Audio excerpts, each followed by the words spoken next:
Welcome to Sweet Tomato Vine Homestead. I'm Linda. Today I'm in my kitchen because it is cold outside. It is too cold outside to be outside. And I'm definitely not going anywhere. Y'all, if you have appointments in these type of conditions when the weather is cold and freezing or a suspected blizzard on the way, y'all, please do not go out because you might not be able to get anybody to come and get you in case you get stranded.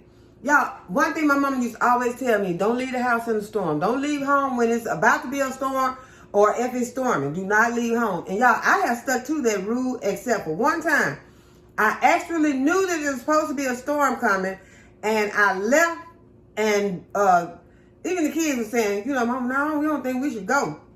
And I thought the appointment was that important, y'all. It was not that serious. So most appointments, they're not that serious. They're not so serious that you should take a chance in leaving your home and getting stranded somewhere. And I didn't want to come on here and give you all a rant, but I just wanted to let you all know, do not do it. Because that one time that I did it, we got caught in a flash flood. Y'all, flash flood is no fun. It's exactly what it says it is. It's a flash flood. All of a sudden, you look up and water just coming. And that is what happened to us. I had to put my pedal to the metal. That's the only time I actually put the pedal to the metal and back in reverse to try to avoid the water that was coming in front of us. And I was able to reach safety. When I saw that I could turn around, I turned around. We were able to get to safety and had to stay away from home for most of the day.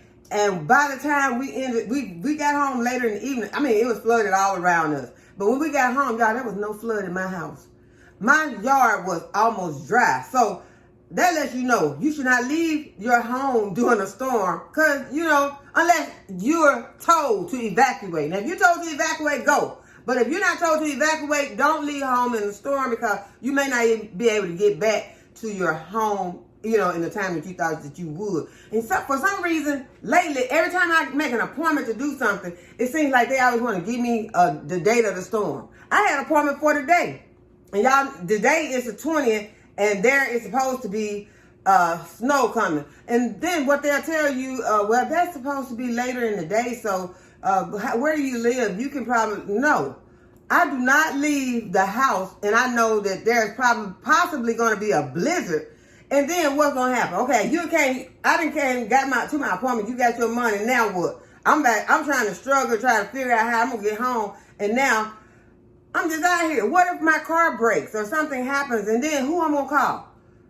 Somebody who wanna come out? If you leave home and you suspect that there is gonna be a storm, and then you get out and something happens to your car, you get broke down, and then you gotta call somebody else and put them at risk now. So I said all of that to say this. If you have an appointment, it's not that serious. Whatever it is you have to do, if you're in an area right now that there is probably going to be a storm, it's not that serious. It's just not that serious, y'all. Stay at home. I said all that to say that. But I am going to be making some apple cider vinegar today. For some who have not seen me make apple cider vinegar, I probably made it a couple times. I know I made it at least once on this channel.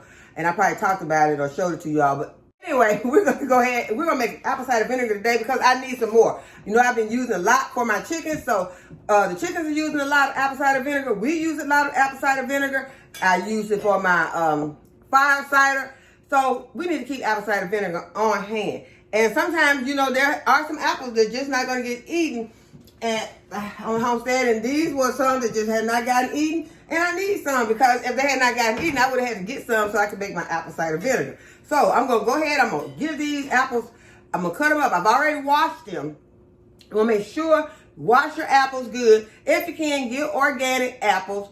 And once you get your apples washed, you want to go ahead. You want to cut them up. You can please leave your peels on. After you get those peels good and clean, leave the peels on. And then you're going to make sure that you do not cut those seeds up. You do not want those seeds. You do not want them in your cider. You want to discard those seeds because those seeds are toxic. The apple seeds, for anyone who do not know, apple seeds are toxic. Do not let your children eat those apple seeds. If you slice your apples for the children, be sure that you remove that core part, because you know some children might just like to chew stuff, and they might chew those apple seeds up, and those apple seeds are toxic.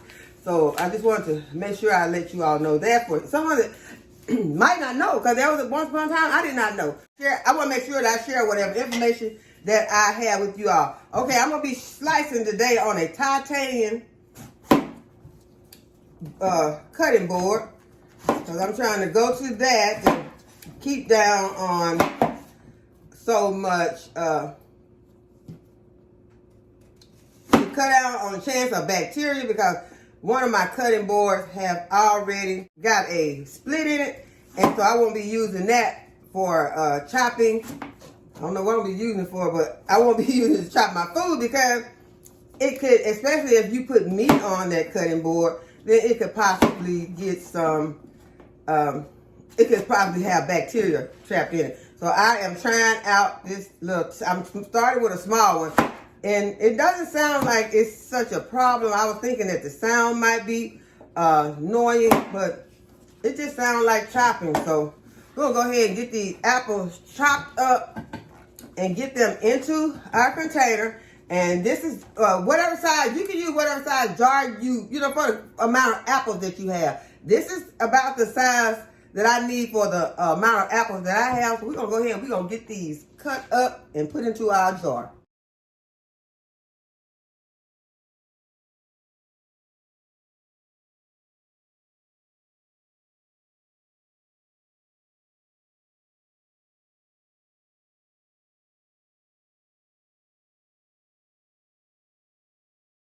Okay, you all, and do not give those apple cores that has those seeds in it to your chickens, because they are toxic to chickens also. Now I'm going to add about a 1/3 cup of sugar to, this is a 1/2 cup, so I'm not going to use all that, to some water. You want to use some filtered water. You don't want to use any water like chlorinated or anything like that.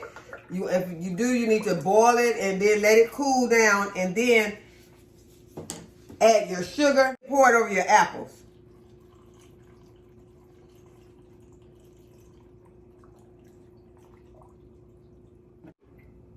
Okay, so I fill my jar as high as I can with the liquid, and now I'm gonna put my weight in, and I'm making sure that all of my apples are underneath the liquid.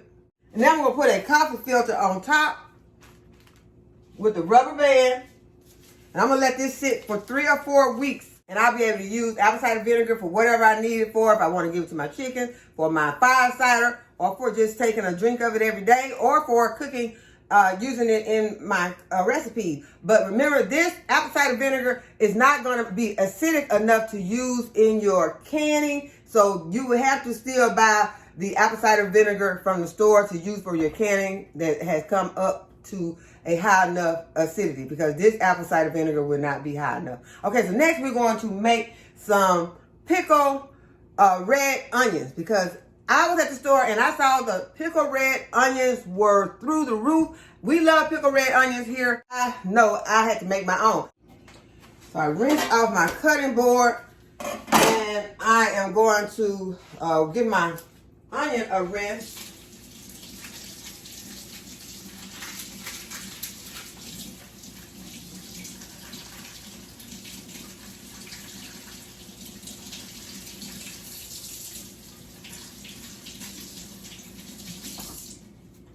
Because I had to buy this onion at the store, because I am out of red onions on the homestead. And so I had to purchase that onion, but it was not as expensive as the red onions that they had pickled. Y'all, the red onions they had pickled were $7 a jar. And these were not big jars. This was a small jar. So I was like, okay, time to make some. So I probably paid $1.50 for this. Can't remember exactly, but it wasn't that much.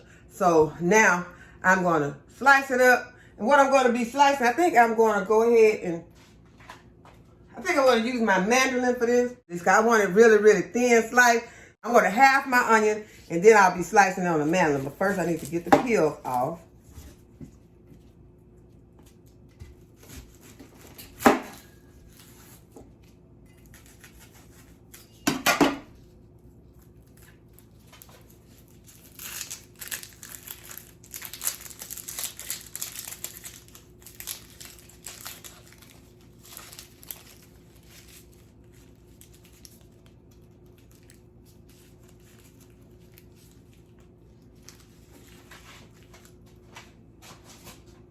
I'm gonna give it another rinse. First, I'm gonna get my liquids boiling on the stove. I just put in a cup of water. I'm also gonna add a cup of white vinegar.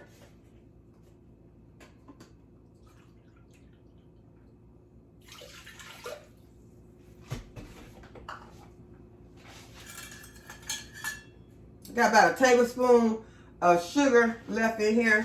I'm going to add just a little bit more.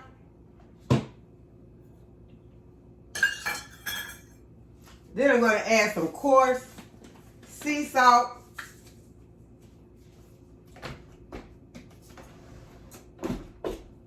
So I got about 2 tablespoons of sugar and a teaspoon of coarse sea salt.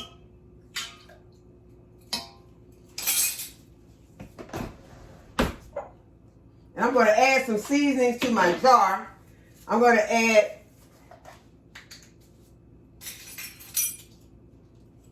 about 1/4 teaspoon of celery seed, 4 teaspoons of mustard seed, and I've got some tiny cloves of garlic that came out of my garden. Let my liquid come to a boil, and while I slice my onions on this mandolin. Y'all, the mandolin is very dangerous, and so I am going to take my time slicing it.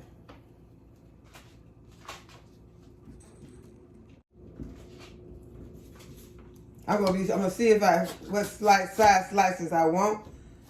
I want these pretty thin.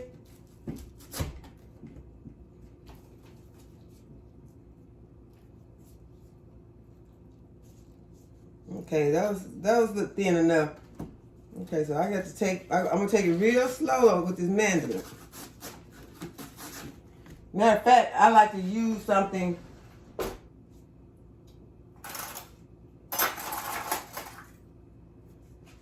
Matter of fact, I'm gonna use this fork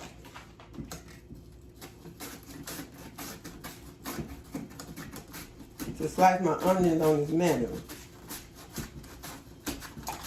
So if you use a mandolin, you have to be very, very, very careful with the mandolin, because this thing don't play.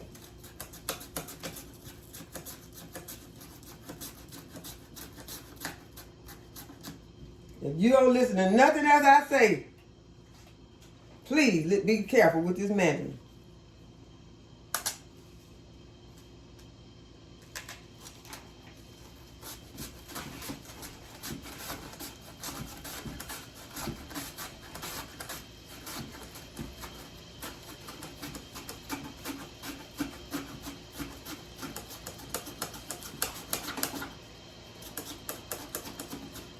Because it goes the slicing of it goes really fast, and you can be at the bottom before you know it.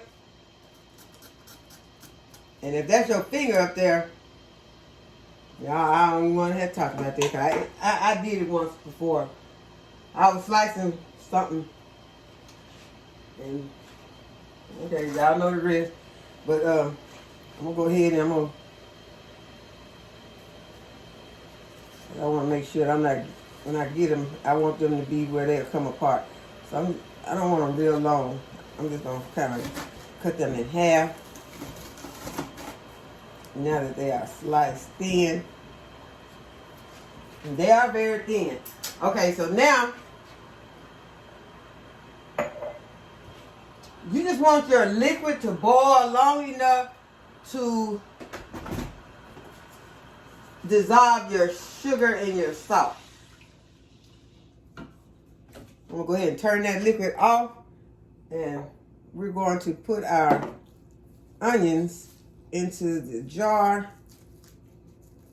You can break them up while you're putting them in there, break them loose.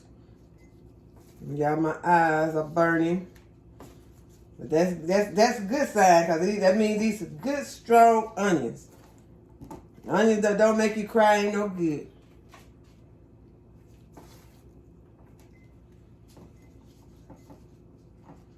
Okay, I opted to get this jar because I thought this was going to be the jar that were gonna fit this, but this jar is gonna be too small, y'all. That's good. I don't mind having a jar. I might have, end up having some room left in here. Y'all, this is real life, so this is what we're gonna have to do. We're pouring this out.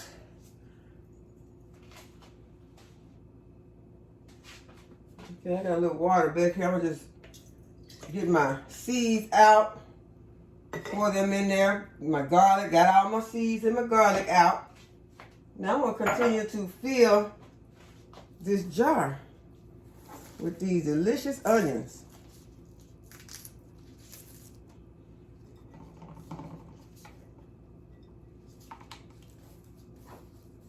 If some not cut up that good, just go ahead and get them cut. But y'all, this to me is way better than paying $7 for some onions. For something that my jar is bigger than the jar that they had, believe me. I mean, I was really shocked. I know, they're good. But my goodness, $7? Okay, yeah, y'all look.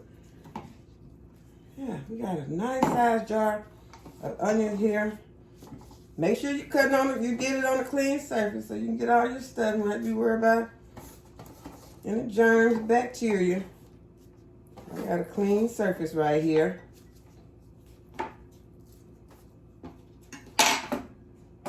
And then I got the rest of my onion that was left from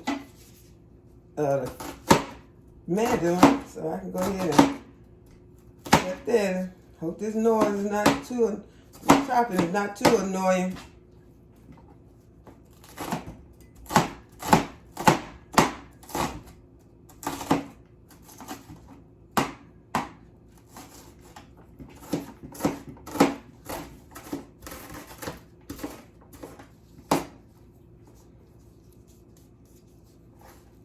Okay, so now we got the rest of our onions in. I am excited, y'all, because it don't take no more than a day. And these will be ready. It don't really take that long. These will be ready to enjoy really in a few hours. I'm going to wait a day.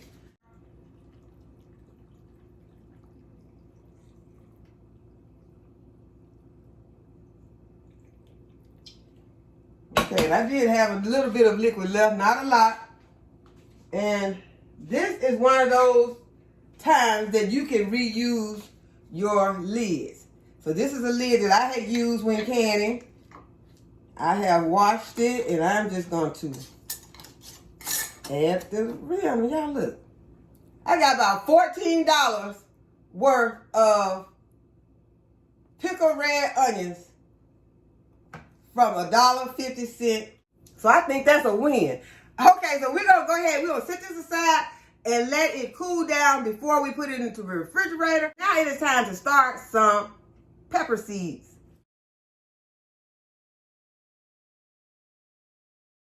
Okay, so as I told y'all, we're going to be starting some pepper seeds today. And I'm excited about starting pepper seeds because y'all know I love my peppers. And I have a handful of seeds that I'm going to be starting today. And these are some of the ones I used when I was making my tamales. And these came from some dried peppers. So they are a couple of mixed in this, a Mexican chili and arbol chili. And this is some that I will be planting. And then I have a Keystone resistant giant bell pepper.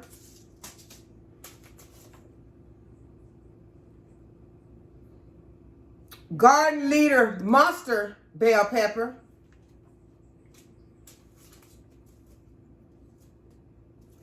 Big Jim chili.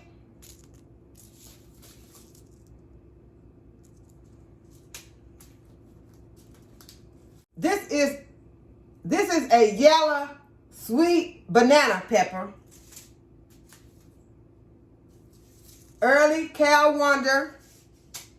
I have some Cubanelle pepper seeds. Those were sent to me by Miss Renee's Garden Adventures. Through those last year, and they were very delicious. And so I have saved some seeds, and now I'll be able to grow some more this year. These are the shishito peppers. I've grown the shishito for a few years now. It is a very delicious pepper also. And the Bianca, I have a Bianca sweet pepper that I'll be planting. Now these came from Diva Jones, and these are, this is a Criolla Cellar pepper. Diva Jones sent me these seeds. She also sent me a hot Brazilian fantasy seed. I'm excited about planting these seeds out also. I'll also be planting out the Purple Beauty again this year. I'll also be planting the red laser pepper.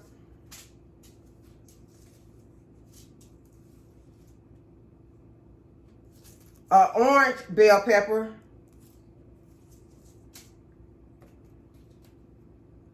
And I have some lipstick bell pepper seeds. I'll be planting these yellow Hungarian wax peppers, habanero, and a datil that is one of the free peppers that I got from Baker Creek. These peppers right here were sent to me by Cynthia. Thank you, Cynthia. She had sent me the kombucha hot pepper and this unique flying saucer. They call them flying saucers because they look like flying saucers, and they come in a variety of colors. I wish I had the picture that I could show it to you all, but I'm so excited about having these and getting a chance to plant them out into my garden. Then she sent me a cayenne purple hot pepper. Those are going to be beautiful in my garden. And then she also sent me a Fukushima sweet pepper. And I looked these up to see what they look like. They are all so beautiful. She sent me a mini chocolate bell pepper. It's a sweet pepper, and I'm sure it's going to be very delicious also and beautiful. And this one is a red Marconi. And I know most of you are familiar with the red Marconi. It's a very long, beautiful sweet pepper. And also the jalapeno giant. I am so excited about it. Cynthia knew that last year I was having a problem when I got ready to make pepper jelly that I did not have enough peppers. Cynthia made sure that I am able to take care of that this year. There's going to be some gigantic jalapeno peppers. So I'm excited about having these. I'm going to be starting these seeds today in my Growfriend. I'll be able to start at least 40 pepper plants today. And the Growfriend has its own dome that comes with it, and you know that once you start your seeds, you will need to put a dome on your seeds that you are starting. It is very important, so it's best that you have a dome on your tray that will fit your tray, because otherwise you'll need to put some plastic wrap on there. Sometimes that can, get pretty tricky trying to hold that plastic wrap on there, because you need to leave the dome on until your seeds germinate. Once your seeds germinate, you can remove the dome lid and then put them underneath the light. But do not put them underneath the light before they have germinated unless that specific seed specifies that is what you do. They need to be started with light. Most seeds don't need to be started with light. They need to be started in the darkness. So keep the dome lid on and don't put them under the light. Keep the dome lid on without the light until your seeds have germinated. Once your seeds have germinated, put them underneath your grow light. And so that is what we're going to be doing today. We're going to be putting this dome on and then putting it in a dark place. You can sit it on your grow station, just don't put it underneath the light. So that is what I'm going to be doing today, getting these seeds started. And all of these are going to be the seeds that I'm going to start. And once I'm just going to water this tray at the bottom to moisten my soil, so that once they're all in, I won't have to go back and water them and causing my seeds to get washed lower into my container. So what I'm going to do, I'm going to go ahead and I'm going to add some water so that my soil is moist and ready to receive these seeds, and I won't have to be trying to water them in, and that'll cause, sometimes that can wash these tiny seeds deeper than you want. And I also have my labels. Got some small labels right here that I'll be using. So we're going to go ahead and get started.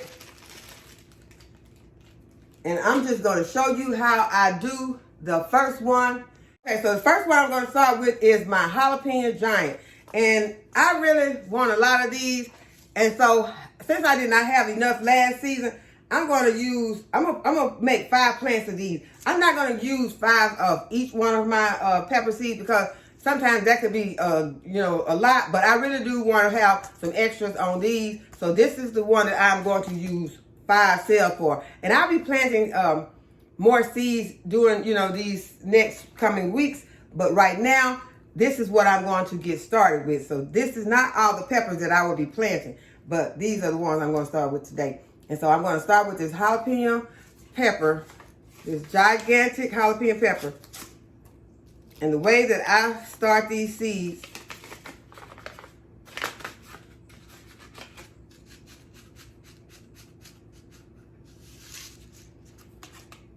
to get good germination, I think I will put a couple of seeds on each of these. And so I'm just going to go ahead and put 2 seeds. And I'm putting them on top of the soil.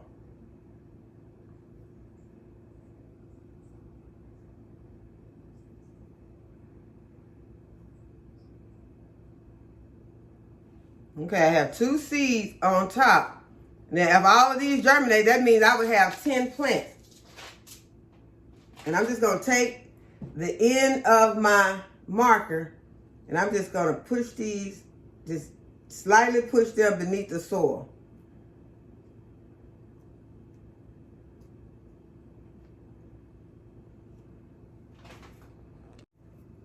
I'm just pressing them underneath the soil slightly.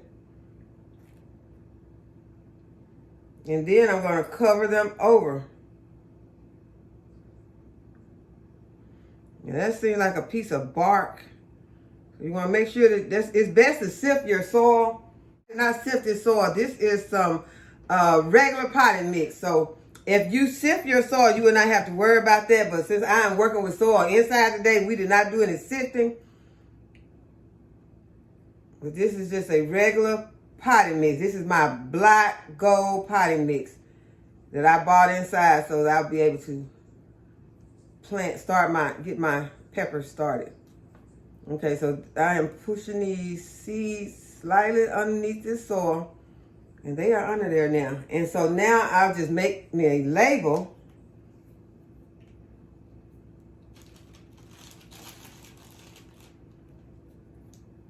And this is the gigantic. Put that on one side because I got some really small labels. And jalapeno pepper. I don't have to put pepper because I know that this entire tray is going to be this entire tray is going to be pepper. So I'll just put gigantic jalapeno. And so now that I have my seeds planted in there, it's watering itself from the bottom. I'll go ahead and I'll add some vermiculite. And vermiculite will help to keep down the fungus gnats.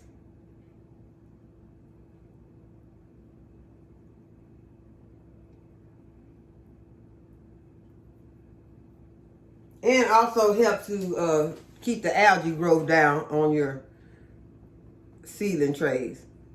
And it's going to also be help to cover these seeds even more. Okay, so that is how I will be planting out this whole tray. I will be putting my seeds in, then putting my vermiculite on and labeling each. And then I will be putting the dome lid that came with my Growfriend. I will be putting it on top. And then I will be placing this on my grow station on a heat mat. This heat mat came with the Growfriend. And so it is a seed starting mat, which you can put it on there because some of your seeds will require heat to help them to germinate, because this is a heat loving plant. Although I found out the peppers did not love the extreme heat, but they do need heat in order to germinate.